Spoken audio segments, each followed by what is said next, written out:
Trump ने भारत पर दबाव बना के देख लिया, धमकियां दे के देख लिया, कोई फर्क तो पड़ा नहीं। तो अब उन्होंने नया एम्बेसडर भारत भेजने का प्रयास किया है, वहां नया एम्बेसडर नियुक्त किया है। ट्रंप कई बार सीज फायर बोल चुके, कोई सीरियसली तो ले नहीं रहा। तो अब अमेरिका के उपराष्ट्रपति जेडी वेंस ने मोर्चा संभाला है। जेडी वेंस ने भारत के ऊपर टैरिफ लगाने के पीछे की असली वजह का खुलासा किया। एक इंटरव्यू में बोले कि राष्ट्रपति ट्रंप रूस और यूक्रेन युद्ध खत्म करना चाहते हैं और इसके लिए भारत पर सेकेंडरी टैरिफ लगाने जैसे अग्रेसिव कदम उठाए गए। इससे रूस की इकोनॉमी पर असर पड़ेगा। तेल वाली इकोनॉमी के दम पर रूस के लिए अमीर बनना कठिन हो जाएगा। यानी अब अमेरिका खुलकर यह मान रहा है कि भारत पर टैरिफ लगाने की असली वजह ट्रंप की नाकामी है। यानी ट्रंप का यह दावा है कि वो 24 घंटे में रूस यूक्रेन युद्ध रुकवा देंगे और वो जो दावा था वो हवाई था। ट्रंप ने भारत पर दबाव बना के देख लिया, धमकियां दे के देख लिया, कोई फर्क तो पड़ा नहीं। तो अब उन्होंने नया एम्बेसडर भारत भेजने का प्रयास किया है, वहां नया एम्बेसडर नियुक्त किया है। ट्रंप ने सर्जियो गोर को भारत में अमेरिका का राजदूत बनाया। ट्रंप ने कहा, यही वो भाई साहब, ये बताते हुए खुशी हो रही है कि सर्जियो गोर भारत गणराज्य में हमारे अगले राजदूत होंगे। सर्जियो गोर दक्षिण और मध्य एशियाई मामलों के विशेष दूत के तौर पर भी काम करेंगे। ट्रंप ने कहा कि सर्जियो गोर एक शानदार मित्र हैं और उनके चुनाव अभियान के दौरान जमकर उन्होंने काम किया।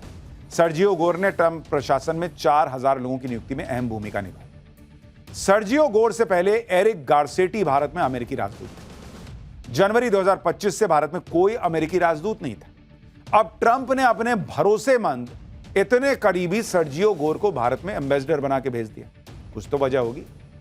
ट्रंप ने सर्जियो गोर को भारत में अमेरिका राजदूत क्यों बनाया? क्या ट्रंप अब भारत के साथ ट्रेड डील और दूसरे मुद्दों पर तेजी से काम करना चाहते हैं? भारत अमेरिका के बीच तनाव का एक कारण भारत में अमेरिकी राजदूत न होना भी माना जा रहा है। भारत और अमेरिका के बीच ट्रेड डील पर भी बात आगे नहीं बढ़ पा रही। राष्ट्रपति ट्रंप के एजेंडे को लागू करना सर्जियो गोर की पहली प्राथमिकता हो। ट्रंप का एजेंडा शुरू से ही भारत के साथ ट्रेड डील करने का रहा है, लेकिन पीएम मोदी भारत के हितों को ध्यान में रखते हुए काम कर रहे हैं। भारत ने रूस के साथ मजबूत संबंध बनाए रखे और चीन से भी आर्थिक संबंध सुधर रहे हैं। ऐसे में भारत में अमेरिका का राजदूत नहीं होना ट्रंप के लिए जोखिम भरा हो सकता है। इसलिए ट्रंप ने अपने सबसे करीबी दोस्त को भारत में राजदूत बना दिया। यानी ट्रंप भी ये समझ रहे हैं कि भारत के साथ संबंध हमेशा के लिए खराब नहीं रखे जा सकते। आज नहीं तो कल भारत के साथ संबंध सुधार नहीं होंगे। चलिए, भारत के साथ डील हो जाएगी, ट्रेड डील हो जाएगी, लेकिन संबंध तो ट्रंप डेंट पहुंचा चुके हैं। ट्रंप भारत पर दबाव बनाने के लिए पाकिस्तान का भी इस्तेमाल कर रहे हैं और अब पाकिस्तान बांग्लादेश के साथ कनेक्शन मजबूत करने की कोशिश कर रहा है। ट्रंप ने पाकिस्तान को थोड़ी इंपॉर्टेंस क्या दी, पाकिस्तान तोड़ने लगा। पाकिस्तान का फर्जी फील्ड मार्शल असीम मुनीर खुद को तोप समझने लगा। अमेरिका के दम पर उड़ने वाला पाकिस्तान अब बांग्लादेश से सटने की कोशिश कर रहा है। पाकिस्तान बांग्लादेश से भारत के खिलाफ साजिश की कोशिश कर रहा है। पाकिस्तान के डिप्टी पीएम इशाक डार इन दिनों बांग्लादेश की यात्रा पर है। भारत से पिट चुका पाकिस्तान अब बांग्लादेश के साथ अपने संबंधों को मजबूत करने की कोशिश कर रहा है, लेकिन बांग्लादेश में भी पाकिस्तान की बेइज्जती ही हो रही है। असीम मुनीर ने इशाक डार को यह सोचकर बांग्लादेश भेजा होगा कि वहां से भारत के खिलाफ माहौल बनाएगा ये आदमी जाके, लेकिन यहां तो मामला ही उल्टा हो गया। इशाक डार के खिलाफ बांग्लादेश में विरोध प्रदर्शन शुरू हो गया। बांग्लादेश के पीस एक्टिविस्ट ने इशाक डार के खिलाफ जमकर नारेबाजी की।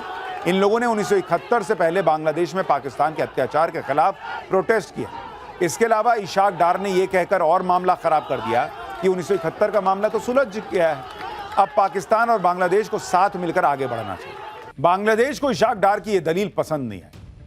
1971 के मुद्दों के समाधान के इशाक डार के दावे से बांग्लादेश ने असहमति जता दी। बांग्लादेशी विदेश मंत्रालय के सलाहकार तौहीद हुसैन ने कहा कि 54 साल के मसले को एक दिन में हल नहीं किया जा सकता। हम चाहते हैं कि वित्तीय मामले, खासकर खातों का निपटारा हो। हम यहां हुए नरसंहार का कबूलनामा और माफी चाहते हैं। हम ये भी चाहते हैं कि पाकिस्तान यहां फंसे हुए लोगों को वापस ले। यानी बांग्लादेश ने पाकिस्तान को उसकी औकात दिखा दी कि तुम पहले तो हमसे माफी मांगो और बांग्लादेश में रह रहे पाकिस्तानियों को उठा के ले जाओ। ऐसे कैसे 1971 का मुद्दा खत्म बता रहे हो जी? हालांकि पाकिस्तान बेशरम देश है, वो मानने वाला तो है नहीं। उसने वहां पे हाँ दांत निपोड़ दिया और फिर बांग्लादेश के साथ कुछ समझौते भी कर दिए। दोनों देशों के सरकारी और राजनयिक पासपोर्ट वाले लोग बिना वीजा के एक दूसरे के देश आ जा सकेंगे। दोनों देश व्यापार बढ़ाने के लिए एक समूह बनाएंगे जो व्यापार से जुड़े मुद्दों पर काम करेगा। दोनों देशों के कूटनीतिक प्रशिक्षण संस्थान एक दूसरे के साथ मिलकर काम करेंगे। दोनों देशों की सरकारी मीडिया एजेंसी एक दूसरे के साथ काम करेंगी। दोनों देशों के रणनीतिक और अंतर्राष्ट्रीय मामलों के शोध संस्थान मिलकर काम करेंगे। दोनों देश अपनी संस्कृति, कला और परंपराओं को साझा करने के लिए कार्यक्रम भी आयोजित करेंगे। इशाक डार के इस दौरे पर पाकिस्तान ने कहा कि अच्छा दौरा था। पाकिस्तान और बांग्लादेश के बीच अंतर्राष्ट्रीय मुद्दों जैसे फिलिस्तीन और रोहिंग्या पर भी बात हुई। गजब नहीं है, पाकिस्तान और बांग्लादेश दोनों की खुद की हालत खराब है और ये फिलिस्तीन और रोहिंग्या संकट पर बात करने निकले। तो पाकिस्तान गया था, थोड़ा कोशिश कर रहा है कि बांग्लादेश से सटें। अभी बांग्लादेश और भारत के अच्छे रिश्ते नहीं हैं तो थोड़ा कुछ इसको भी भड़काएं। वहां से बेइज्जत होके आया। पाठशाला में अब अगली क्लास, जिसमें आपको बताऊंगा दहेज की मर्सिडीज के लिए पत्नी को जिंदा जलाया। 6 साल के बेटे ने जो देखा, सुनकर रूह कांप जाए। दहेज या कुछ और, जिंदा जली निक्की के खौफनाक मर्डर पर अब वो खुलासा जो दिमाग सन्न कर देगा। जरा सोचिए, जहां एक तरफ बेटियां कदम से कदम मिलाकर चल रही, वहीं दूसरी तरफ बेटियों को जिंदा आज भी जला दिया जा रहा है, और वो भी किसी दूर दराज के गांव देहात में नहीं, बल्कि देश की राजधानी दिल्ली के बेहद करीब। दिल्ली से महज 50 किलोमीटर दूर ग्रेटर नोएडा में निक्की भाटी को उसके पति ने जिंदा जलाकर मार डाला, जिसका चश्मदीद गवाह उनका 6 साल का बेटा है। उसने जो देखा, भाई साहब, सुनकर लोगों की रूह कांप गई, क्योंकि निक्की की हत्या के जो भयानक वीडियो सामने आए हैं वो दिल दहला देने वाले हैं। निक्की को उसके पति ने पहले बुरी तरह पीटा और फिर उसे जिंदा जला दिया। 70% जल चुकी निक्की को दिल्ली के सफदरजंग अस्पताल ले जाया गया, जहां उसने दम तोड़ दिया। ये देखिए उसके जलने की तस्वीरें। इस घटना ने पूरे देश को झकझोर के रख दिया। सोशल मीडिया पर जस्टिस फॉर निक्की ट्रेंड कर रहा है। लोग पूछ रहे हैं कि क्या विपिन ने अपनी पत्नी निक्की को सिर्फ दहेज के लिए ही मार डाला है? कहीं निक्की को उसके पति ने रील्स बनाने की वजह से तो नहीं मारा? निक्की की हत्या से सफेद रंग की मर्सिडीज कार का क्या कनेक्शन है? क्या विपिन ने 1 महीने पहले ही अपनी पत्नी को मारने की प्लानिंग कर ली थी? निक्की के परिवार ने अपनी बेटी की हत्या को लेकर कौन सा नया दावा किया है? और अब निक्की के परिवार ने यूपी की योगी सरकार से क्या मांग कर दी? ग्रेटर नोएडा में निक्की के खौफनाक मर्डर पर ऐसे ऐसे खुलासे करेंगे आज जो दिमाग सन्न कर देंगे। लेकिन पहले जिंदा जला दी गई निक्की को लेकर कैसा गुस्सा है, क्या हो रहा है, उसकी एक झलक देखिए। मेरी तबीयत खराब हो रही, मैं भाग के गई, इतने तो मेरी बहन जला दी। मम्मा को चाहता मारा, फिर लाइटर से आग लगा दी थी।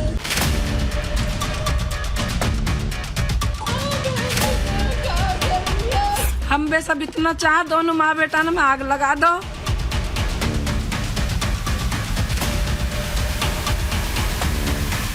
ना मैंने कुछ किया है, अपने आप मरी है।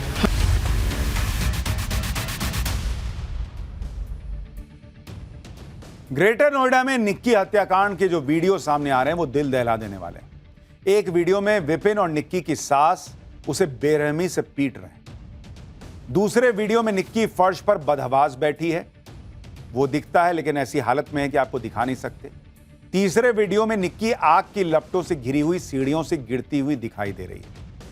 और अब निक्की का आखिरी वीडियो भी सामने आया है, जिसमें उसकी बहन कंचन रोती हुई सुनाई दे रही है। यह वीडियो 21 अगस्त का बताया जा रहा है, जब निक्की को बुरी तरह पीटने के बाद उसके पति विपिन ने थिनर डालकर उसे जला दिया, ये आरोप। यह वीडियो निक्की की बहन कंचन ने रिकॉर्ड किए थे। निक्की और उसकी बड़ी बहन कंचन दोनों की शादी ग्रेटर नोएडा के सिरसा गांव में सगे भाइयों से हुई। साल 2016 में हुई शादी में निक्की और कंचन को भारी भरकम दहेज के साथ परिवार ने विदा किया। दहेज में निक्की के पति को स्कॉर्पियो गाड़ी, सोना और लाखों का कैश दिया गया, ऐसा कहा जा रहा है। आरोप है कि इतना दहेज देने के बाद भी निक्की के ससुराल वालों की नीयत नहीं भरी। निक्की और कंचन दोनों को ससुराल में दहेज के लिए टॉर्चर किया जाता था। निक्की की बहन का आरोप है कि आए दिन उसे और निक्की को दहेज के लिए मारा पीटा जाता था। आप सुनिए निक्की की बहन कंचन ने क्या बताया। मेरी तबीयत खराब हो रही, मैं भाग के गई, इतने तो मेरी बहन जला दी। मेरे को रात को टॉर्चर करा गया था। आपको भी मारा पीटा गया है? मुझे भी पीटा गया था। मेरे पास सारे एविडेंस है, मेरे फोन के अंदर सारे एविडेंस है। आप देख सकते हो मेरे फोन के अंदर। सास भी इन्वॉल्व है, आप देख सकते हो, सास इन्वॉल्व है इसके अंदर। सास भी मरवा रही है। ये टॉर्चर कब से कर रहे थे वो लोग? काफी समय से कर रहे थे, लेकिन अपने समाज के ध्यान में रखते हुए उनके हिसाब से काम कर रहे थे। हमें नहीं पता था हमारी बहन को छीन लेंगे।